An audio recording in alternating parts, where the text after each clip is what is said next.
Deborah Henson woke up at 5:30 a.m., as she always did.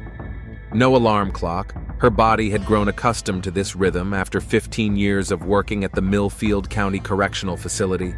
She lay in the semi-darkness for a few minutes, listening to the rain drumming on the roof of their small house on Elm Street. October in Ohio was always gloomy, but this one seemed especially gray. Getting out of bed, Deborah walked down the hall past her daughter's room. Emily's door was closed. The girl could sleep another 2 hours before school. At 17, Emily was smart, determined, sometimes too serious for her age. Deborah often thought her daughter had grown up too fast after the divorce, taking on some of the adult responsibilities. In the kitchen, Deborah turned on the coffee maker and looked at the stack of bills on the table. Electricity, gas, car insurance. The salary of a senior supervisor in a small town wasn't generous, but it allowed them to make ends meet. Barely, especially now that Emily was dreaming of college and the cost of education was rising every year. Deborah poured coffee into a thermos mug and glanced at her reflection in the kitchen window. 42 years old, graying brown hair pulled back into a strict bun, tired eyes. When was the last time she bought something for herself that wasn't a necessity? When was the last time she went on a date? After her divorce 5 years ago, men seemed to have disappeared from her life. Then again in Millfield, with a population of barely 8,000, the choice was limited. The drive to the correctional facility took 15 minutes. Deborah knew every turn, every pothole on the way. The prison building, a gray concrete monolith surrounded by a high fence topped with barbed wire, emerged from the morning fog like a ghost. For most Millfield residents, it was a symbol of everything that was wrong with their town. For Deborah, it was a job, stability, a way to feed her family.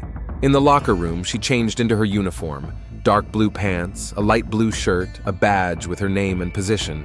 Over the years, the uniform had become a second skin, armor that separated Deborah the mother from Deborah the guard.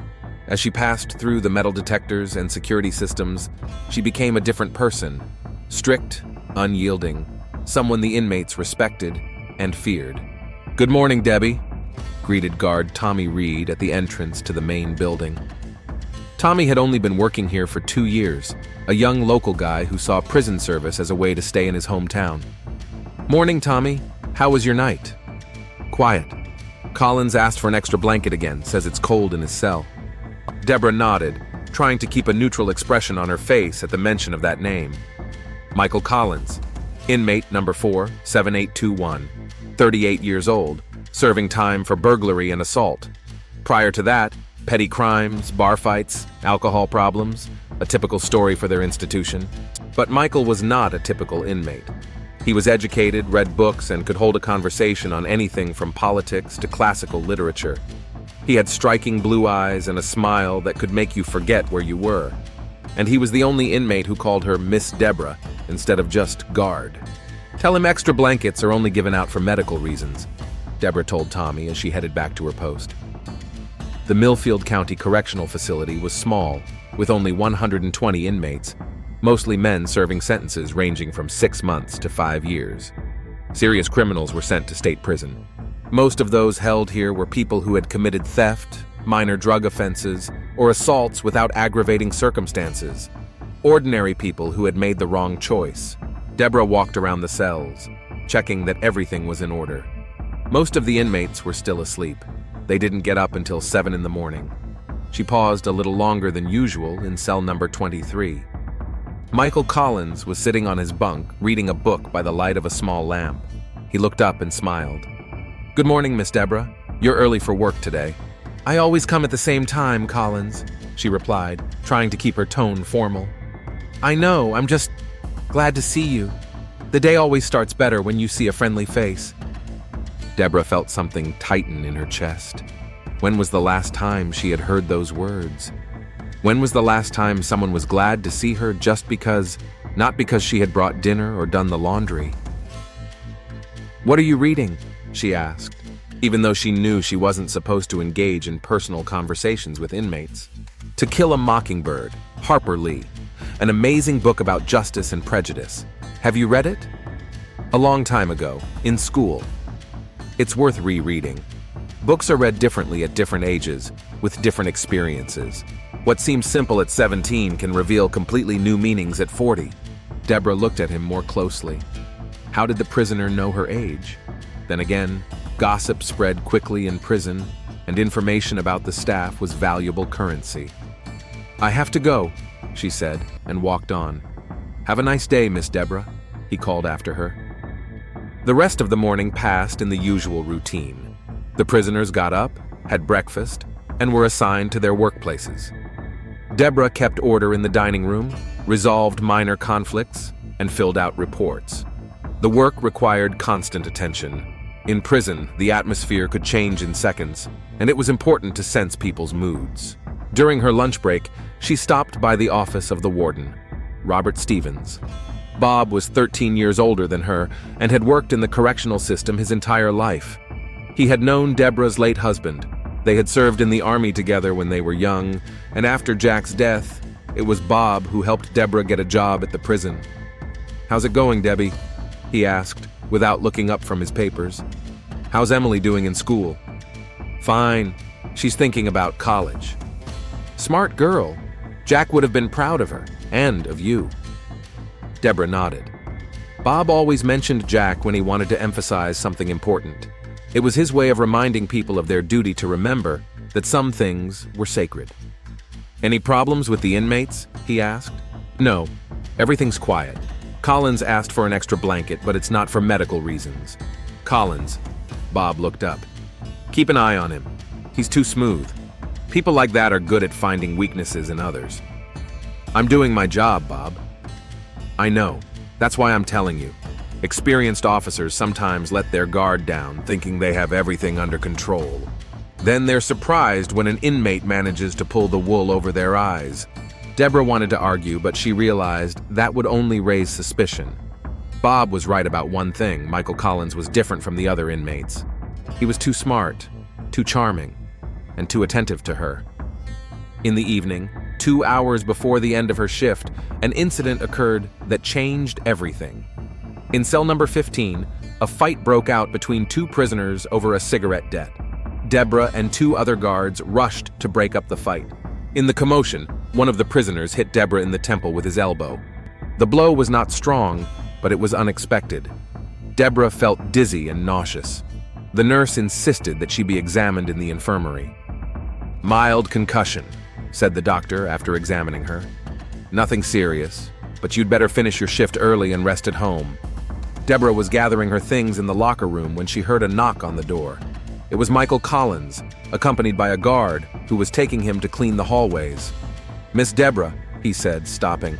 "I heard you were hit. How are you feeling?" The guard looked surprised. Inmates didn't usually show concern for staff. "I'm fine, Collins," Deborah replied. "I hope so. You're a good person. You don't deserve that kind of treatment." There was genuine concern in his voice, and Deborah felt her heart beat faster. When was the last time she had seen such concern in a man's eyes? "Thank you," she said quietly. "Get some rest. See you tomorrow." At home, Emily was met by her mother, who looked worried. "Mom, what's wrong? You look pale." "A minor incident at work. Nothing serious." "Maybe you should look for another job? It's dangerous." Deborah smiled sadly. Emily often worried about her, as if their roles had been reversed. "It's the only job I know, dear, and it gives us stability."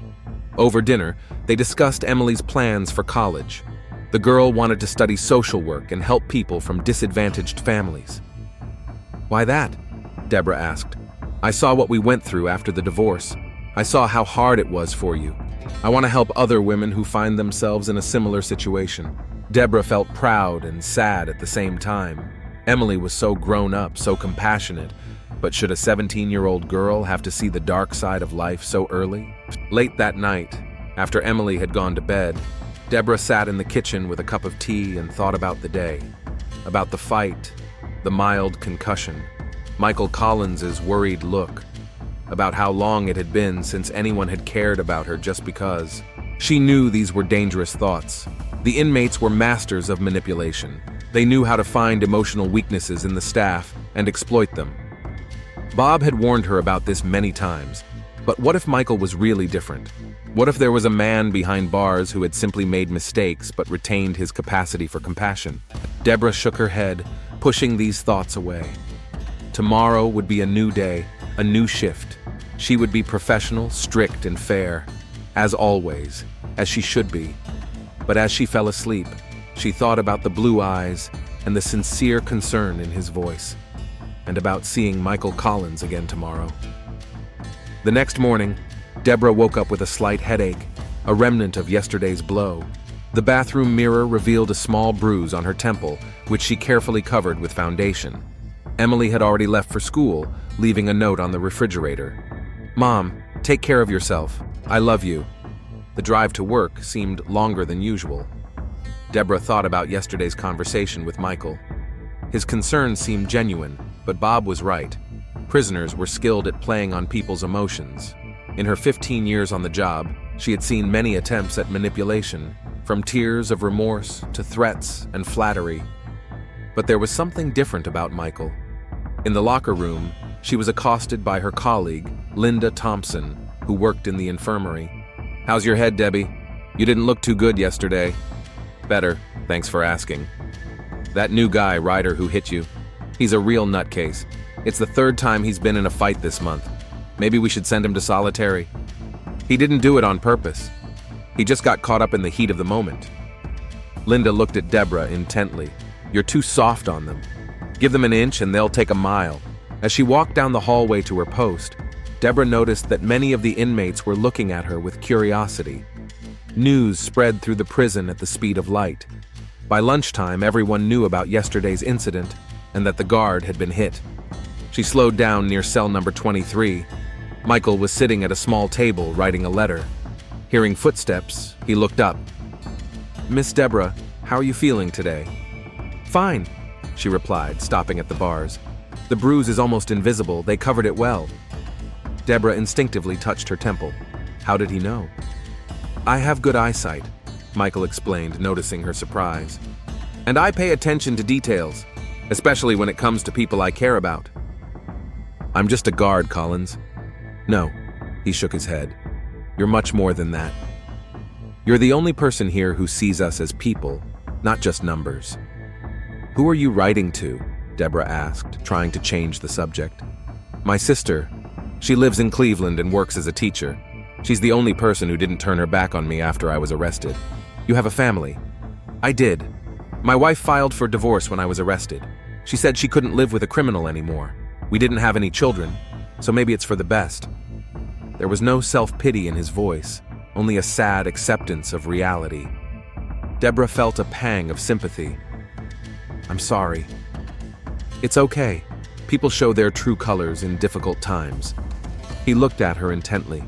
"Do you have anyone? A husband? A boyfriend?" Deborah knew she shouldn't answer personal questions, but the words came out before she could stop them. "I was married. Divorced 5 years ago." "That's a loss," Michael said quietly. Something in his tone made Deborah feel warm inside. When was the last time she had heard a compliment from a man? "I have to go," she said hurriedly. "Of course. Have a nice day, Miss Deborah." For the rest of the day, Deborah tried to concentrate on her work, but her thoughts kept returning to her conversation with Michael.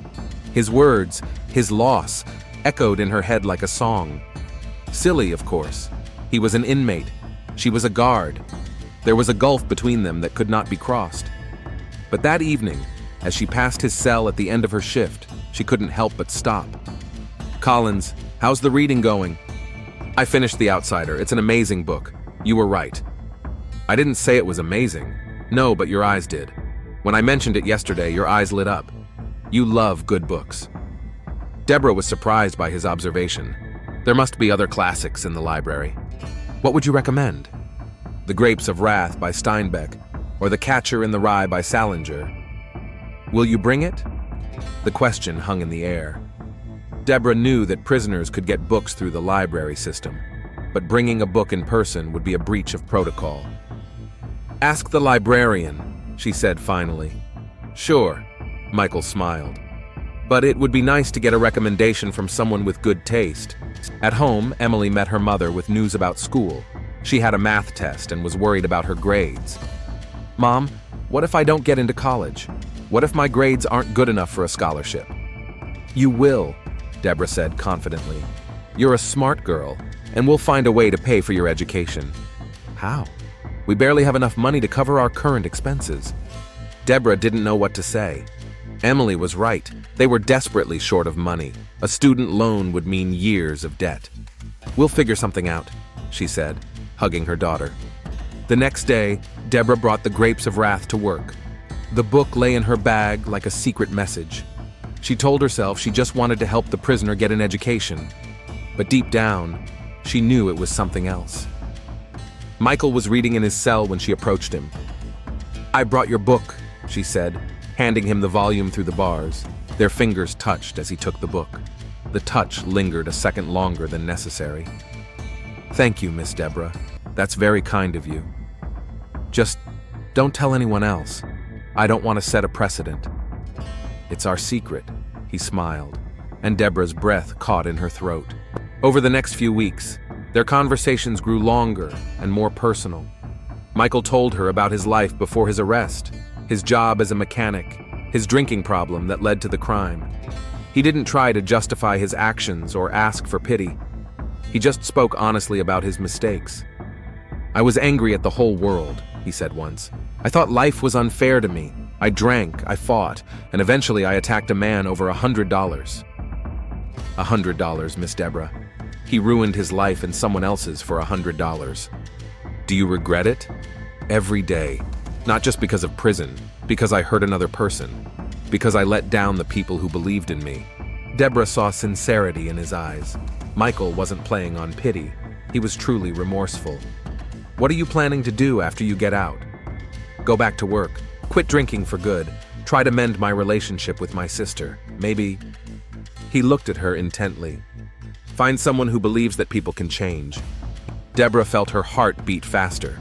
She knew the conversation had crossed a dangerous line. At home, she was distracted. Emily noticed the change in her mother's behavior. Mom, you seem different lately.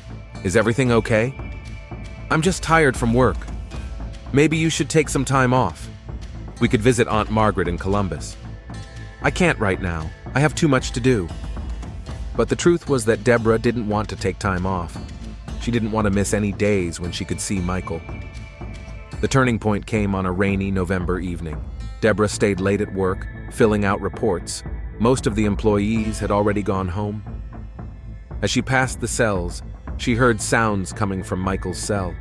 He was coughing, and it sounded painful. Collins, are you okay? Just a cold, he replied hoarsely.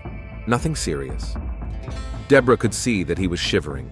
The heating in the old prison building was poor, and November nights in Ohio were cold. Should I call a doctor? No, it'll be fine. But Deborah could see that he was unwell. The next day, she brought him hot tea in a thermos and some aspirin. You shouldn't have done that, Michael said, taking the tea. I know. Then why are you doing it? Deborah was silent for a long time, searching for an answer. Because you're the only person who cares how my day went. The only one who talks to me because you want to, not because you need to solve something or discuss problems. Miss Deborah, she said softly. Just Deborah. Deborah, he repeated, and her name sounded like a prayer on his lips. You're an amazing woman. Strong, kind, beautiful. Any man would be lucky. Don't say that. Why not? Because I'm a prisoner? Because we're here? Because it's wrong.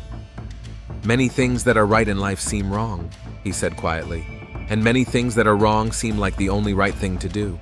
Deborah knew she should leave, end this conversation, but she couldn't bring herself to take a step. I think about you, she whispered. I know I shouldn't, but I do. And I think about you. Every minute. You're the light in this darkness. They looked at each other through the bars, and Deborah felt all the barriers she had built up over the years crumble. I'll be out in 6 months, Michael said. Early for good behavior. I'll find a job, get an apartment. We can't talk about that. We can dream, he said, reaching out toward the bars. Deborah, look at me. She looked up. There was such tenderness in his gaze, such hope, that she caught her breath. I've changed, he said. Thanks to you. You showed me what it means to be a person, not just a number. What it means to be believed in. Deborah reached out and touched his fingers through the bars. The touch was electric, forbidden, dangerous. "Michael," she whispered. "I love you," he said softly. The words hung in the air between them. Deborah knew she had crossed a line from which there was no turning back. "Me too," she whispered. At that moment, she heard footsteps in the hallway. Quickly stepping back from the bars, Deborah tried to look official. The guard on duty, Tommy, appeared. "Miss Henson, still working?" "Finishing up my reports. Everything's fine." "Yes, everything's quiet. Collins, any problems?" "No problems, officer," Michael replied calmly. "Miss Henson was just checking to see if everything was okay." "My cold is getting better." Tommy nodded and moved on. Deborah looked at Michael one last time. "Good night," she said in an official tone. "Good night, Miss Deborah," he replied, but his eyes said, "See you soon, my love." On the way home, Deborah realized that her life had changed forever. She had fallen in love with a prisoner. It was madness. It would ruin her career, her reputation, her daughter's future. But for the first time in many years, she felt alive. Deborah spent a sleepless night replaying the events of the previous evening in her mind. The declaration of love, the touch of his hands through the bars, the words, "See you soon, my love," in Michael's eyes. It all seemed like a dream, a crazy, impossible dream. But the bruises on her fingers from the cold metal bars reminded her that it was real. At breakfast, Emily studied her mother's face intently. "Mom, you look terrible. Didn't you sleep?" "I did some work at home," Deborah lied. "I had to finish some reports." "Maybe you should talk to your boss about your workload. You're working too much." Deborah almost smiled. If Emily only knew what the real problem was. "Everything's fine, honey, just a temporary difficulty." On her way to work, Deborah tried to get herself in the right frame of mind for a normal working day. She had to behave professionally, not single Michael out from the other inmates, not break protocol, but her heart beat faster at the thought of seeing him. In the locker room, she ran into Linda Thompson. "Debbie, you look pale today. Maybe you should take a sick day?" "I'm fine. You know, I stayed late at work yesterday and saw you talking to Collins. It seemed like a long time for a routine check." Deborah felt a chill run down her spine. "He had a cold. I was checking to see if he needed medical attention." "I see," Linda nodded, but something like suspicion flashed in her eyes. "Just be careful. Collins is an attractive man, and you're a single woman. Prisoners know how to take advantage of that." "I know my job, Linda. Of course, I'm just saying as a friend." All day long, Deborah felt her colleagues' eyes on her. Or was it just her imagination? Perhaps paranoia was a natural reaction to what was happening. She tried to stay away from Michael's camera, but during her lunch break she couldn't resist and went over to him. "How are you feeling?" she asked in a formal tone. "Better, thanks." Michael looked at her intently. "You look tired." "I didn't sleep well." "Because of our conversation?" Deborah looked around to make sure no one was nearby. "Not here," she whispered. "When then? I need to talk to you. About us, about the future. Michael, please. I mean what I said yesterday. And what you said." Deborah felt her insides tighten. Part of her wanted to forget yesterday and return to a professional relationship. But another part, the part that had been lonely and hungry for love for so long, longed for more. "After my shift," she said quietly, "I'll find a way." "Deborah." He reached out toward the bars, but she stepped back. "Not here. It's too dangerous." The rest of the day dragged on agonizingly. Deborah went through the motions of her duties, but her mind was preoccupied with one thing: how to see Michael alone. In a correctional facility, that was virtually impossible. Cameras, guards, protocols, everything worked against them. But Deborah had a key to the individual interview room, a small room where inmates met with social workers and psychologists. If she could get Michael there under the pretext of a conversation about his behavior. After her official shift ended and most of the staff had left, Deborah found the guard on duty. "Tommy, I need to talk to inmate Collins. Behavior issues." "Now? It's a bit late for that kind of talk." "He asked for a meeting. Says it's important." Better to deal with it now than have problems tomorrow. Tommy shrugged. Deborah was a senior guard, and her decisions were not questioned. Office number 3 is free. How long will you need? 20 minutes. A few minutes later, Tommy led Michael into a small room with a single table and 2 chairs. The walls were painted a dull gray, and the only window was barred. "I'll be outside," Tommy said. "If you need anything, shout." Deborah nodded, trying to look calm. The door closed, and they were alone. Michael sat across from her, separated only by a narrow table. For the first time since they had met, there was no barrier between them. "I can't believe we're here," he said quietly. "We don't have much time," Deborah replied. "What did you want to say?" "What I couldn't say in front of the others." Michael leaned forward. "Deborah, I'm not playing games with you. What we have is real." "How can it be real? You're in prison. I'm your guard. This is crazy." "Love is often crazy." He reached across the table. "Give me your hand." Deborah hesitated for a second, then placed her palm in his. His skin was warm and strong. "In 5 months and 2 weeks, I'll be free," Michael said. "I'll be a free man. I'll find a job, start a new life, and I want to start it with you." "That's impossible." "Why? Because I was in prison? Because people will gossip. Because I'll lose my job. Because I have a daughter who dreams of going to college. Because this town will never forgive us. We can move away, start over somewhere else, where no one knows us." Deborah shook her head. "My whole life is here.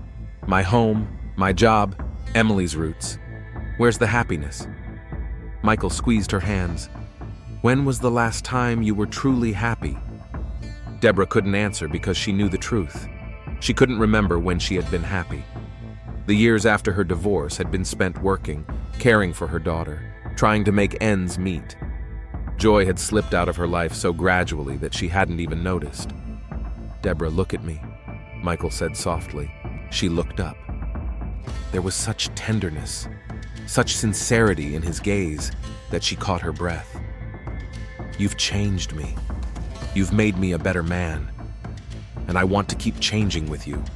Before she could stop herself, Deborah leaned across the table. Their lips met in their first kiss, soft, tender, full of desperate passion. Time stood still. There was no prison, no restrictions, only love. The sound of footsteps in the hallway made them break apart. Deborah quickly straightened up, trying to look businesslike. "Remember what we discussed," she said in a formal tone. "No disciplinary violations." "Understood, Miss Henson," Michael replied, but his eyes said something else entirely. The door opened and Tommy entered. "Are you finished?" "Yes, you can take the prisoner back to his cell." Michael stood up, and for a second their eyes met. In his eyes, Deborah saw a promise, a threat, and a plea all at once. At home, Emily was greeted by her worried mother. "Mom, Aunt Margaret called. She's inviting us to Thanksgiving in Columbus." "Okay, let's go." "Really?" Emily was surprised. "You don't usually like to leave work on the weekend. Maybe it's time for a change in your life." Emily looked closely at her mother. "Something's going on with you. You've been different lately." "Different how?" "I don't know. You're sad, then pensive, then suddenly cheerful for no reason. It's like you're living a double life." Deborah felt a pang of panic. If even her 17-year-old daughter was noticing the changes. "I'm just tired from work, honey. It's nothing." But Emily didn't look convinced. The next day, Deborah came to work determined to keep her interactions with Michael to a minimum. She knew she had gone too far. The kiss in the office had been madness that could cost her everything. But Michael seemed to sense her hesitation. He didn't try to get her attention or ask her to talk. Instead, he just looked at her with such longing and love that Deborah's heart ached. During lunch break, she couldn't take it anymore and went over to his cubicle. "How's it going?" "I miss you," he said simply. "Michael, we have to be careful. Yesterday was a mistake. The best mistake of my life. You don't understand. If we're found out, we won't be. We'll be careful. But what if we are? What then?" Michael paused, then said, "Then we'll tell the truth. That we love each other. That will ruin my life. The absence of love has already ruined it," he replied quietly. "Deborah, you're alive, but you're not really living. Work, home, worries. That's not life. That's just existing." His words hurt because they were true. That evening, as Deborah was about to leave for home, she was stopped by her boss, Bob Stevens. "Debbie, come into my office for a minute." Deborah's heart sank. Bob looked serious, even grim. "Sit down," he said, closing the door. "We need to talk." "About what?" "About your behavior lately. Linda Thompson says you've been spending a lot of time with inmate Collins. Tommy saw you having a private conversation with him yesterday. It was pretty late for that kind of talk." Deborah tried to remain calm. "Collins had some questions about the rules. I decided to go over them with him." "Debbie, we've known each other for years. You've changed. You've become distracted, nervous, and you're paying too much attention to one particular inmate." "I'm just doing my job." "No." Bob shook his head. "You're doing more than your job requires, and that worries me." Deborah was silent, not knowing what to say. "Collins is an attractive man," Bob continued, "and you're a lonely woman going through a difficult time. Situations like this are dangerous." "Bob, are you implying something specific?" "I'm talking about what other people see and what could happen if you're not careful." "What exactly could happen?" Bob leaned back in his chair and looked at her with fatherly concern. "Debbie, you have a daughter who dreams of going to college. You have a reputation that you've spent 15 years building. You have a future. Don't ruin it all because of a moment of weakness." "What if it's not a moment of weakness?" Deborah blurted out. Bob looked at her intently. "Then you're in serious trouble and I'll have to take action." "What kind of action?" "For starters, I'll transfer you to another wing away from Collins. If that doesn't work, I'll suspend you pending an internal investigation." Deborah felt the world crumbling around her. "Bob, please." "Debbie, I don't want to punish you. I want to help. Tell me honestly, is there anything going on between you and Collins that I should know about?" Deborah looked into the eyes of her old friend. She could lie, deny everything, but lies have a way of coming out at the most inopportune moments. "We talk," she said cautiously. "He's a smart man, interesting to talk to." "Just talk?" "Yes." Bob looked at her for a long time, then nodded. "All right, but I'll be watching, and at the slightest suspicion of inappropriate behavior, I'll transfer you to another wing. It's in your best interest." As she left the office, Deborah realized that the noose was tightening. Bob was suspicious. Her colleagues were paying attention. Her daughter was asking questions. Soon, everything would collapse. But the thought of not seeing Michael seemed unbearable. Over the past few weeks, he had become her drug, her escape from the gray reality. At home, putting Emily to bed, Deborah kissed her daughter on the forehead. "I love you, sweetheart. Always remember that." "Mom, you sound like you're saying goodbye." "I just want to say it more often." Emily hugged her mother. "I love you too. And no matter what happens, we'll get through it. Together." Lying in bed, Deborah thought about her daughter's words. No matter what happens, we'll get through it. But would they be able to cope with what might happen? Would Emily be able to cope with the shame if the truth came out? And then Deborah realized she had to make a choice. Either end things with Michael right now, or be prepared to lose everything she had. But her heart had already made the choice for her. The week after her conversation with Bob Stevens was a real test for Deborah. She tried to avoid Michael, limiting her interactions to work-related matters. But every time she passed his camera, she felt his gaze on her. He didn't try to get her attention with words, but his eyes spoke louder than any words could. "I'm waiting. I remember. I love you." On Friday morning, something happened that changed everything. Deborah was sorting through the mail in her office when her secretary brought her an envelope with no return address. "This is for you, Miss Henson. Someone left it at the front desk." Inside the envelope was a photograph. It was blurry, taken through a glass door, but clear enough to make out two people in the conference room. Deborah and Michael were leaning toward each other across the table, their lips almost touching.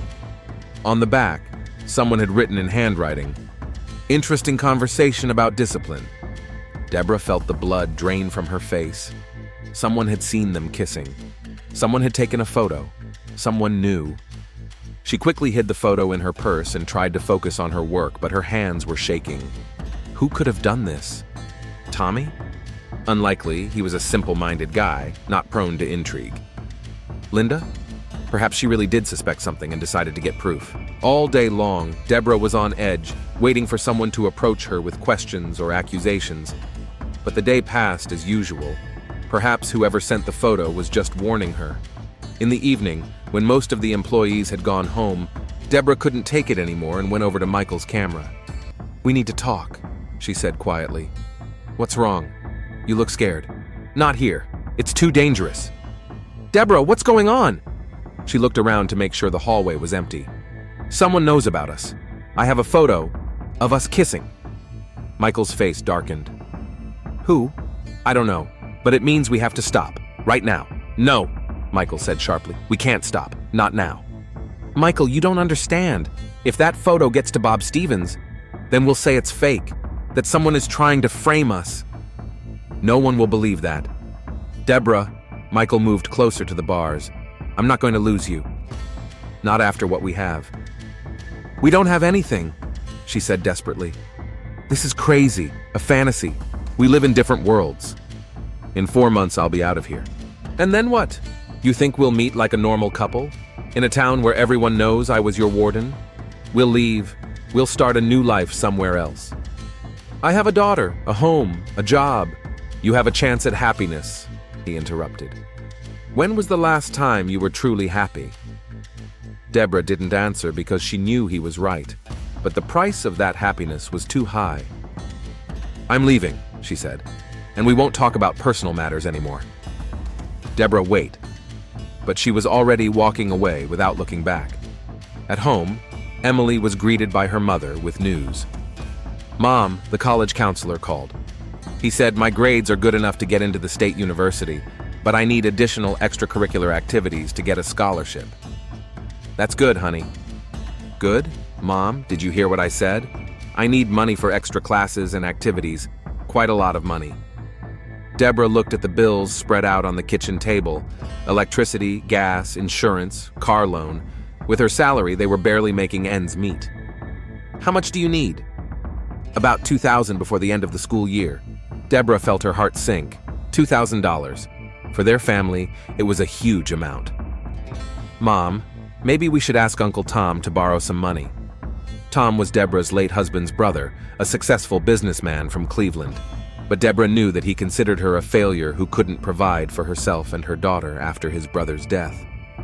"No," she said firmly. "We'll manage on our own." "How? We don't have that kind of money. We'll find a way." That night, Deborah lay awake for a long time, replaying the events of the day in her mind. The anonymous photo, Michael's threats not to give up on their relationship, her daughter's request for money for her education. Everything came together in a knot that grew tighter and tighter. The next morning, another blow awaited her.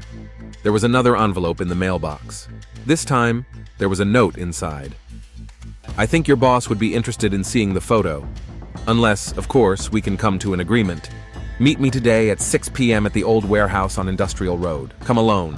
Deborah felt the ground slipping away from under her feet. Someone was blackmailing her. Someone wanted to meet to discuss the arrangements. What could it mean? She was in a daze all day. She mechanically performed her duties, answered her colleagues' questions, but her thoughts were preoccupied with the upcoming meeting. Who could it be? What did they want from her? At 5:30, she left work, claiming she had a headache. The old warehouse on Industrial Road was an abandoned building on the outskirts of town where agricultural equipment used to be stored. It was deserted, perfect for a secret meeting. Deborah parked her car next to the warehouse and got out. The autumn wind was cold, and gray clouds promised rain. She approached the entrance to the building and stopped, not knowing what to do next. "Punctuality is a good quality, Miss Henson." Deborah turned around. Tommy Reed, a young security guard from the prison, emerged from around the corner of the building. "Tommy, is that you?"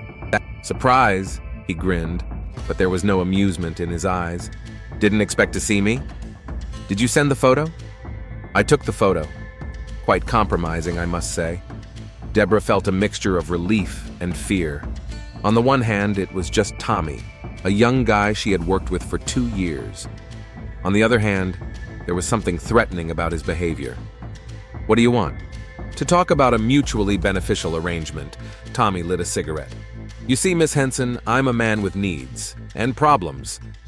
What kind of problems? Money. A security guard's salary doesn't cover all my expenses, and this opportunity has come up. You want money? Smart woman.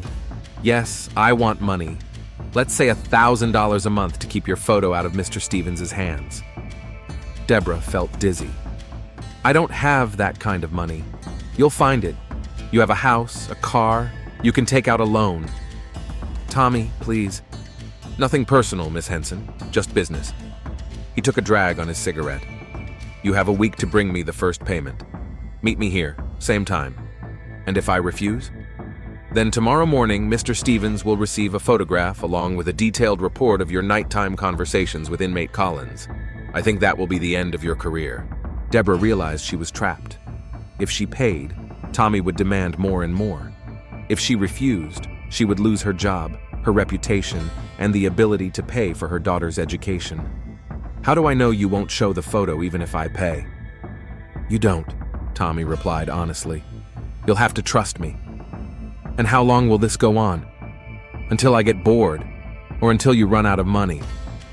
Deborah looked at the young man she had considered simple-minded and honest. How wrong she had been. I'll think about it, she said finally. Think fast. Time is running out. On the way home, Deborah realized she was in a hopeless situation. Tommy's blackmail was only the beginning. Sooner or later, the truth would come out. In the meantime, she would be forced to pay money she didn't have. At home, Emily was doing her homework at the kitchen table. How's it going, Mom? Fine, honey. Are you having dinner? We'll eat later. I need to finish my history essay. Deborah went to her room and closed the door. She took a photo out of her purse and stared at it for a long time. Two people leaning toward each other in a forbidden kiss. Such a small photo, yet capable of destroying her entire life. The phone rang, pulling her out of her thoughts. Deborah, it's Michael. She was surprised. Prisoners were only allowed phone calls at certain times and under supervision. How are you calling? I asked the guard. I said I needed to talk to the warden about medication. I have 5 minutes. Michael, we can't... Listen carefully, he interrupted. I know who took the photo, Tommy Reed. I saw him hiding the camera in the hallway. How do you know? I have my sources. Deborah, he's dangerous. Don't agree to his demands. What else can I do? If he shows the photo to Bob, then we'll say it's a fake, that Tommy is trying to frame us. No one will believe that. They will if we have no choice. Michael's voice grew harsher. Deborah, this guy won't stop. If you pay him once, he'll demand more and more. I know, but what can I do? Trust me, I have a plan. What plan? Not over the phone. Find a way to meet me tomorrow in the conference room. Michael, it's too dangerous. More dangerous than letting Tommy ruin your life? Deborah knew he was right. Tommy wouldn't stop. The blackmail would continue until she ran out of money or strength. All right, she said finally. Tomorrow after lunch. Deborah, I love you. Remember that. The line went dead. The next day, Deborah was in a feverish state. She knew that meeting Michael was a huge risk, especially after Bob Stevens' warning. But there was no alternative. Tommy had her by the throat, and with each passing day, the noose tightened. After lunch, she arranged a meeting in office number 3 under the same pretext, a discussion about the prisoner's behavior. A different guard was on duty, not Tommy, which made the situation a little easier. Michael entered the office calm and focused. There was a determination in his eyes that both frightened and reassured Deborah. Tell me what happened yesterday, he said, sitting down opposite her. Deborah recounted her meeting with Tommy, his demands, his threats. Michael listened silently, his face hardening with every word. How much does he want? $1,000 a month. Do you have that kind of money? No, I'd have to take out loans. And he knows that, I think so.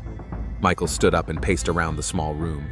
Deborah, this man will destroy your life piece by piece. First the money, then more demands. He may want more than just money. Deborah felt sick. She hadn't thought about it, but Michael was right. Tommy was a young man. and she was a lonely woman in a desperate situation. What are you suggesting? Get rid of the problem. How? Michael stopped and looked at her intently. Tommy works the night shift twice a week. There's only one security guard for the entire building. Sometimes accidents happen. Deborah understood what he was talking about and was horrified. Michael, no, I can't. You can if you have no choice. He leaned toward her across the table. Deborah, think about your daughter, about her future, about your future. Is the life of one scumbag worth all this?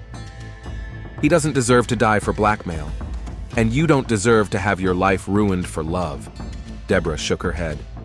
This is crazy. I'm not a murderer.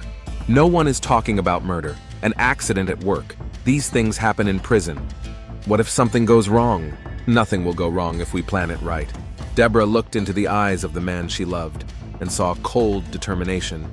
It frightened her, but even more frightening was the prospect of losing everything: her job, her home, her daughter's future. I can't make a decision right now. You have until tomorrow. Tommy is working tomorrow night. What if I refuse?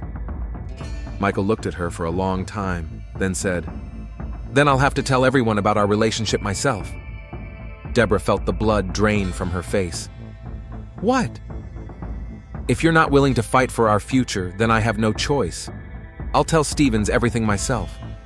About our meetings, about your gifts, about the fact that you're in love with me. Michael, you can't. I can. And I will, if you let Tommy destroy what we have. Deborah realized she was caught in a double trap. On the one hand, there was Tommy's blackmail, and on the other, Michael's ultimatum. Both men were demanding the impossible from her. Why are you doing this? Because I love you, and I won't let anyone come between us. That's not love, Deborah said quietly. That's coercion. Sometimes love requires decisive action. Michael approached her and took her hands. Deborah, we have a chance at happiness. One chance. Don't let Tommy Reed take it away from us. Deborah looked into his eyes and saw not only love, but something else. Obsession. A willingness to do anything to achieve his goal. I need time to think. There's no time. Decide right now. Michael, please. Yes or no, Deborah? Will you fight for us? Deborah closed her eyes. Images flashed through her mind. Emily dreaming of college, the bills on the kitchen table, Tommy's humiliating gaze, Bob Stevens' cold eyes, years of loneliness ahead. Yes, she whispered. Michael smiled and kissed her hands. I knew you wouldn't let me down. What do I need to do? Tomorrow at 11 o'clock, bring me coffee. Tell me I've been complaining about insomnia. There will be sleeping pills in the coffee. Say it's on doctor's orders. And in reality, it will contain poison, fast-acting and undetectable without special analysis. Deborah felt the world spin around her. Poison? But you said it was an accident with Tommy. Michael looked at her coldly. I lied. What? Tommy isn't the problem, Deborah. I'm the problem. I don't understand. I'm due to be released in 4 months. But if our relationship comes to light, I could be charged with coercing an employee into inappropriate behavior. That would add several years to my sentence. Deborah was beginning to understand the terrible truth. You want me to kill you? I want you to get rid of the problem. If I die in prison under mysterious circumstances, the investigation will focus on other inmates, on internal conflicts. No one will dig into our relationship. But why? Why do you want to die? Michael smiled sadly. Because it's better to die loved than to live unloved. And you don't love me anymore, do you, Deborah? She looked at him and realized he was right. Love had died the moment he started threatening her. All that was left was fear. Michael, I can't. You can, and you must. Otherwise, I'll tell everyone about us tomorrow. Deborah sat in a daze. The man she loved was asking her to kill him, and he was threatening to ruin her life if she refused. Where can I get poison? There's concentrated cleaning fluid in the utility closet. A few drops in hot coffee will do. What if I get caught? You won't if you're careful. Use disposable gloves, destroy the container, and act natural. Deborah knew she had no choice. Either she would kill Michael, or he would destroy her life and her daughter's life. All right, she said finally. "I knew I could count on you. How will I live with this afterward?" "You will live. That's what matters. And with time, the pain will fade." The meeting was over. Michael was taken back to his cell, and Deborah was left alone with her thoughts. Tomorrow night, she would be a murderer. Tomorrow night, she would kill the man she once loved. But there was no other way out. The following evening, at exactly 11 o'clock, Deborah Henson brought inmate Michael Collins a cup of hot coffee with a few drops of concentrated cleaning fluid. He drank the coffee to the last drop, thanked her for her kindness, and wished her a good night. 20 minutes later, he was dead. The next morning, Deborah woke up feeling like what had happened was unreal. She had killed a man. The word murderer echoed in her head like a death knell. But when she looked at herself in the mirror, she saw the same woman, tired, with graying hair, an ordinary prison guard from a small town. Emily had already left for school. There was a note on the kitchen table. "Mom, don't forget about your appointment with the admissions counselor on Thursday. Love you." Deborah crumpled the note in her hand. If everything went according to plan, on Thursday, she would still be a free woman. If not, on her way to work, she turned on the radio, expecting to hear news of a death in the correctional facility. But there was nothing in the morning reports. Perhaps the body had not yet been discovered. At the prison entrance, she was met by an agitated Tommy Reed. "Miss Henson, have you heard? Collins died last night." Deborah tried to look surprised. "What happened?" "They found him in his cell this morning. Looks like a heart attack. Dr. Mitchell said it happens. Stress, poor diet, lack of exercise." "That's too bad," Deborah said. "He was one of the quietest inmates." Tommy looked at her intently. "Yes, it's a shame, especially considering he was due to be released in a few months." There was something strange in his tone, but Deborah didn't pursue the conversation. All day long, the only topic of conversation in the facility was Michael's death. The inmates whispered among themselves, and the staff discussed procedures. Deborah tried to participate in the conversations just enough so as not to look suspicious. During lunch break, Dr. Sarah Mitchell approached her. "Deborah, I need to talk to you about Collins." Deborah's heart skipped a beat. "What exactly?" "You were one of the last people to see him alive. Tommy said you brought him coffee around 11 o'clock last night." "Yes, he was complaining of insomnia. I thought a hot drink might help him relax." Dr. Mitchell nodded, but her eyes were filled with doubt. "Deborah, I examined the body. The external signs are not entirely consistent with a heart attack." "In what way?" "The color of the skin, the position of the body, some other details. I'd like to conduct an additional examination." Deborah felt a chill in her stomach. "Do you suspect something else?" "I don't suspect anything. I just want to be sure of the cause of death." Deborah spent the rest of the day on edge. If Dr. Mitchell ordered an autopsy, the poison could be detected. Of course, Michael had said that the cleaning agent broke down quickly in the body, but what if he was wrong? In the evening, Bob Stevens stopped her. "Debbie, it's been a tough day. How are you holding up?" "I'm fine. It's sad when a young man dies, of course." "Yes, especially when he was about to be released." Bob looked at her intently. "Dr. Mitchell says you were the last person to talk to him. I brought him coffee. He couldn't sleep." "I see. Why you?" "Usually the staff on duty does that." Deborah realized that Bob wasn't asking random questions. "He asked me during the evening rounds. I thought it would be easy to bring him a cup of coffee." "You've always been caring," Bob said, but there was a note of caution in his voice. "But remember, we have protocols for a reason." At home, Emily was met by her mother, who was visibly upset. "Mom, I heard on the news that someone died in prison. Is that true?" "Yes, one of the inmates. A heart attack." "That's scary. Are you safe there?" "Of course, honey. It was an accident." But Emily looked at her mother intently. "Mom, you've been acting strange these past few weeks. What's going on?" "Nothing much. Just work." "No, it's something else. You're different. It's like you're hiding something important." Deborah hugged her daughter. "I love you, Emily. Remember that, no matter what happens." "Mom, you're talking like you're saying goodbye again. It's scaring me." The next day, Deborah was called into the boss's office. Bob sat at his desk with a grim expression, and a county police detective stood next to him.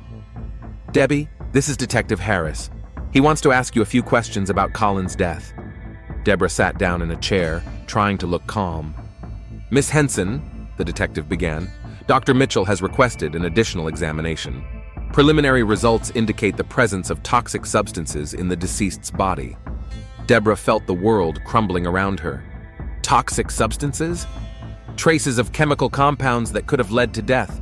We are conducting a full investigation. I don't understand how this is related to me. You were the last person to have contact with Mr. Collins. You brought him coffee shortly before he died. Yes, but it was just regular coffee from the vending machine. The detective opened his notebook.